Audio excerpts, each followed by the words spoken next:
Hallelujah hallelujah.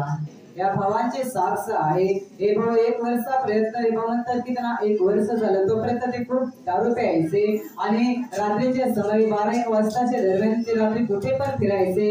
या त्रासासाठी भाऊ म्हणतात की 4 आठवड्या अगोदर जेव्हा या ठिकाणी भाऊ प्रार्थनेला आले आणि प्रार्थनेला आल्यावरती विश्वासाने भावाने प्रार्थनेत भाग घेतला त्याच वेळी या भावांना प्रभूचा स्पर्श झाला आणि या भावांचं दारूचं 1 वर्षाचं व्यसन पूर्णपणे निघून गेलं। तसेच 1 वर्षापासून त्यांना रात्रीच्या समय इकडे तिकडे फिरण्याचा त्रास देखील पूर्णपणे निघून गेला। आता हे भाऊ म्हणतात की आता 4 हप्ते झाले पूर्णपणे ते व्यवस्थित आहे, दारू पीत नाही तर 4 हप्ते पूर्ण व्यवस्थित घरी राहत आहेत। आणि भाऊ प्रभूचे आभार मानतात म्हणून आपण जोरात टाळ्या वाजवून प्रभूला धन्यवाद देऊया।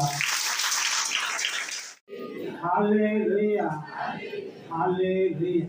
हे बहिणीचे साक्ष आहे गेल्या 1 महिन्यापासून बहिणीला मूतखडा जन्मायचा।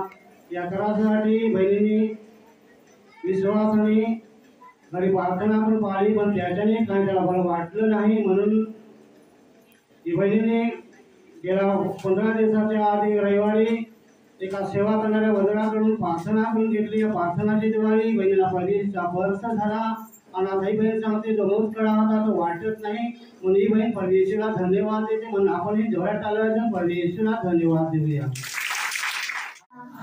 Hallelujah hallelujah. या आईची साक्ष आहे या आईला 2 महिन्यापासून लघवीला त्रास व्हायचा। या त्रासासाठी त्याने एका दिवशी प्रधानाकडून प्रार्थना करून घेतली। त्या प्रार्थनेच्या द्वारे या आईला प्रभू येशूचा स्पर्श झाला आणि आता 1 महिना होऊन गेला ही आई पूर्णपणे बरी आहे म्हणून ही आई प्रभू येशूला धन्यवाद देते। आपण ही जोराने टाळ्या मारून प्रभू येशूला धन्यवाद देऊया।